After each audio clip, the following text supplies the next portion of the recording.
Today we're going to focus on these following aspects. First, U.S. relations with the world, including its allies, military bases, its international students, and trade deficits.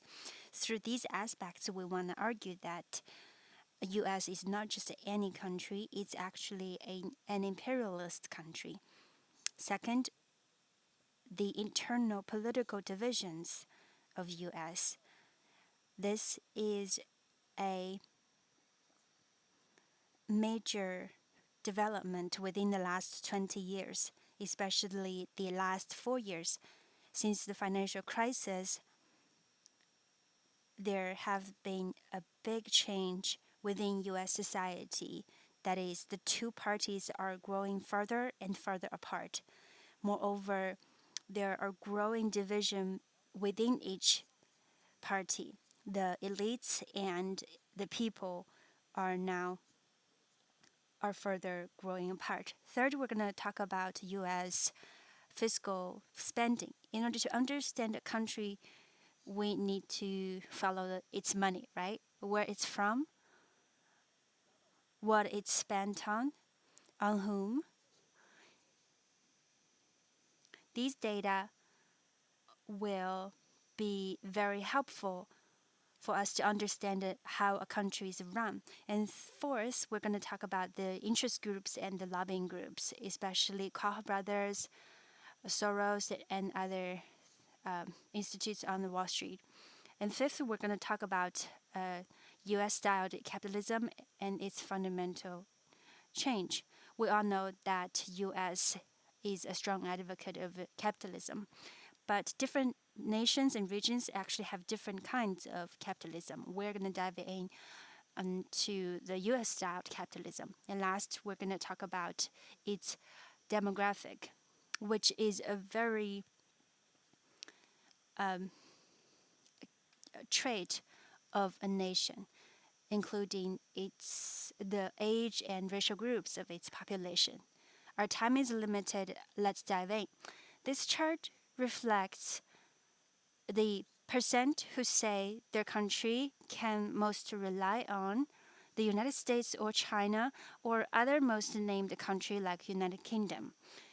That is to say, when I have a problem, who can we rely on the most? And this is a questionnaire responded by countries around the world.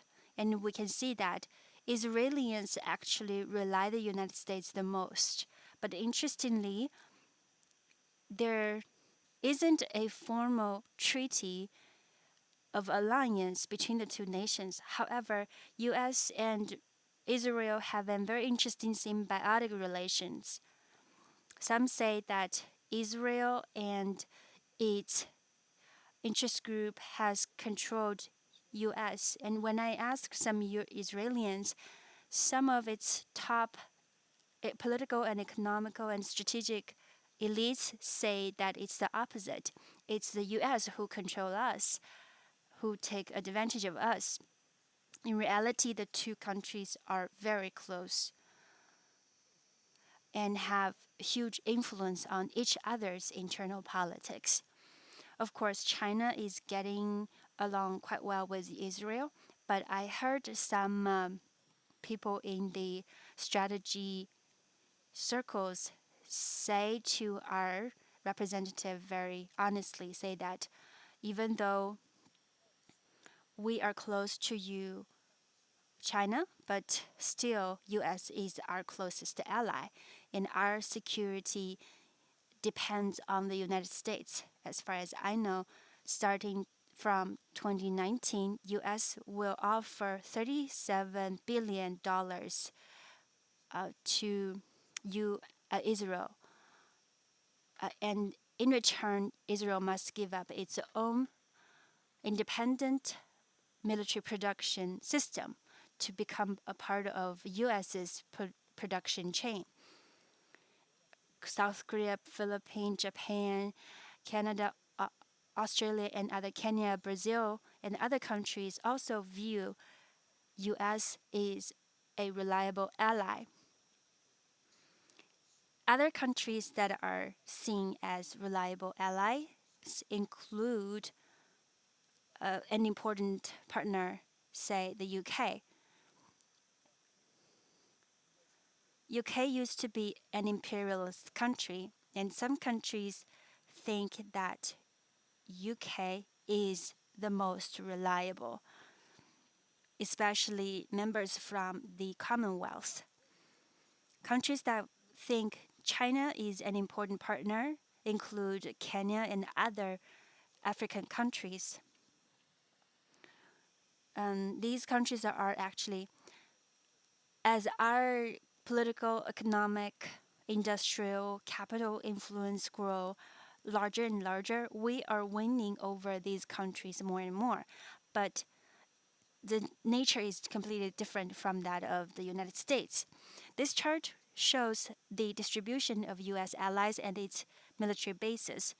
As you can see, in many island nations and across the whole world, it has many military bases. Many countries have signed a formal alliance treaty. Also, some countries actually don't have this treaty, but they act together. They have some informal mechanism, security in and cooperation on in intelligence. This is very interesting. Recently, I've written a paper together with some of my students who try to study an issue, a problem that is, U.S. is actually when it is putting pressure on U.S. On Russia or China, it can command an alliance, some of whom they have formal treaty, but some actually would stand with U.S. In the meantime, China is now actually a of the 200 economies in the world. Some are sovereign states, some are independent government. We are the largest trading partner of 130 some of them. That is to say, many countries are now actually rely more on China economically than US. And under this situation, we see two forces are now in conflict with each other. Some countries rely more on China economically, but on US defense-wise. And these two forces are now in conflict. US can hurt or protect them. We can make them rich or poor through, say, economic sanctions. And, and so we see two forces, one representing violence, the other representing trade and cooperation. And these two forces are now exerting on the same group of nations, that is, US allies and strategic partners. And we want to study which power is more effective. And we see during the last 20 years of interactions between China and Japan or European nations or ASEAN or Middle Eastern or North African countries, US allies and strategic partners, we find a clear trend. That is, even though we had high hopes with them, but our hopes, alas, were usually dashed. We have many strategic thinkers, including Professor Shi Yinghu, who had quite a lot of critics online. He brought about the idea of a new strategy, new approach towards Japan, that is, getting Japan out of the US alliance through diplomatic or trade and investment means. He brought this up 20 years ago. And looking back now, did it work? Apparently not. By the same token, we have scholars on European studies. We know that Renmin University is very strong in this field. Many experts on European studies actually brought about some approaches, ideas towards Europe. For example, my friend who has passed away, who was a former ambassador to France. When he was in office, he tried to work with Schroeder of Germany, Chirac of France, to promote some kind of strategic alliance between China and Europe on two things. First, the market's role in the economy, and the second, the lifting of sanctions on arms sales around 2004 and 5. But it didn't work. Europe didn't pass China's test, and we didn't make any progress on these two issues because United States opposed it. So we can see in history there were many cases like this, whether we sent signals of good intentions or voiced dissatisfaction. We had many moves towards these nations, but their attitude towards us, through our large number of statistics, we found that our attitudes towards them, being whether we're cold or warm, had no bearing on their attitude towards us, or their approach to us is actually in alignment with US approach to China. In addition, we had another very unexpected finding that's very different from our experience. That is, even during the Trump era, we know that Trump liked to drag US out of all kinds of initiatives.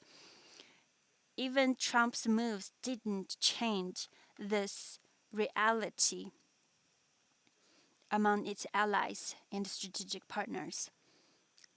This is a finding, and we're now working on the reasons. And our preliminary conclusion is that for many countries of middle and small size, for them, economic and trade interests are far less important than political and safety interests. And on this chart, we see that its US allies and its military bases around the world.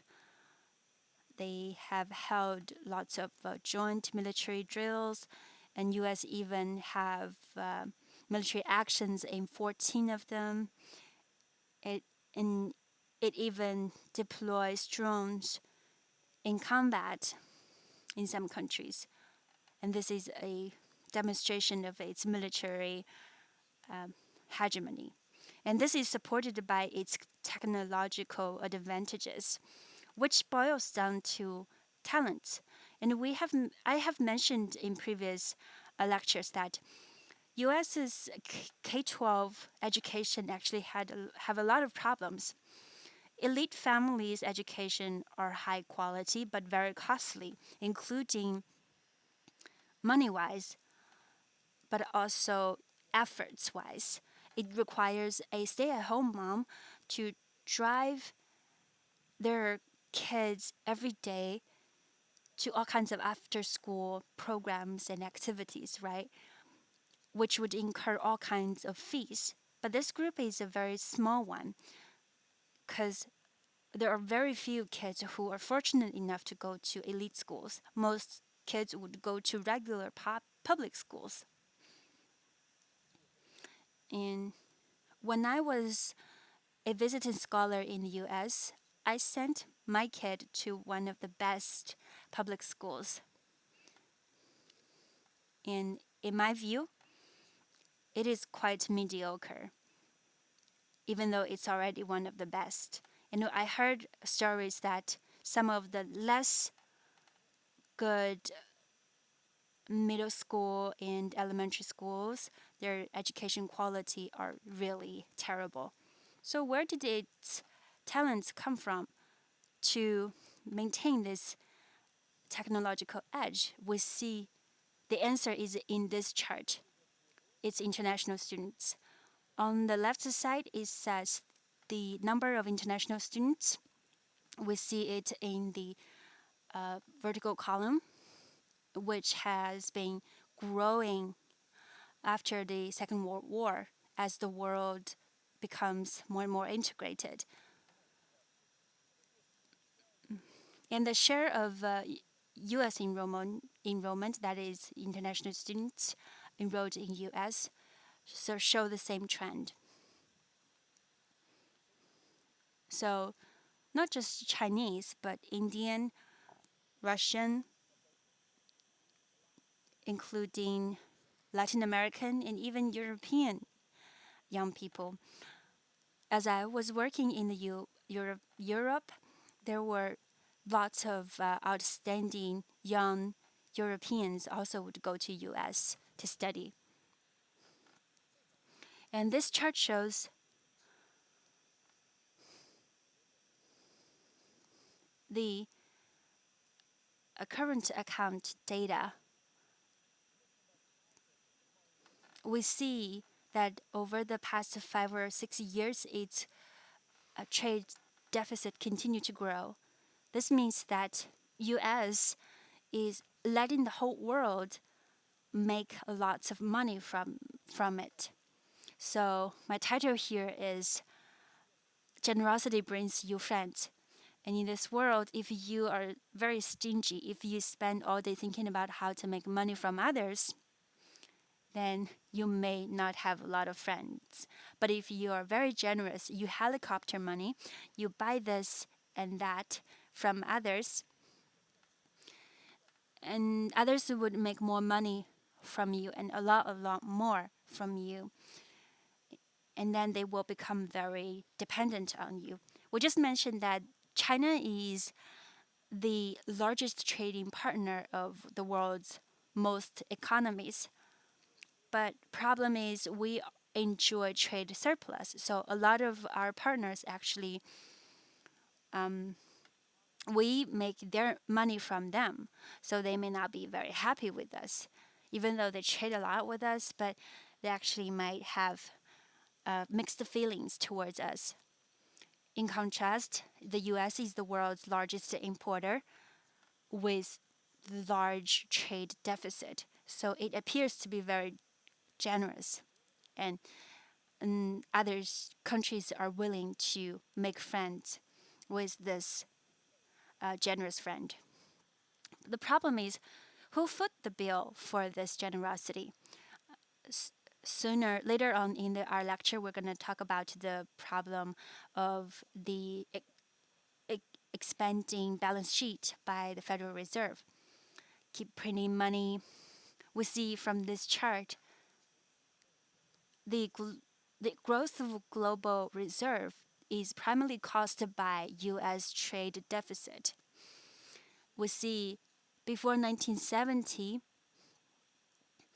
U.S.'s current account was balanced. Actually, since the end of the Second World War, it actually enjoyed large amounts of trade surplus. Starting from the 70s, it became a country with deficit, especially during the 80s. How come? What made this change? It actually because the change in the monetary system in 1971. Before that, when you had deficit, you repay your debts with real gold. That's because the monetary system was gold standard. But after 1971, the monetary system became unanchored. That is to say, the unit of account is U.S. Treasury bonds, which essentially means that U.S. never needs to repay its debts. So we see, starting from then on, it became a very generous. The problem is actually at others' costs. So basically, the 5% of U.S. population is getting trade deficit, right? The rest, 95% of the world's population, is now trying to get as much as a trade surplus from US. But the money it's helicoptering is actually not real gold, but just some green bills. And as a result, the whole world have larger and larger foreign reserve, a big proportion in which is US trade deficit. Now let's make a brief conclusion.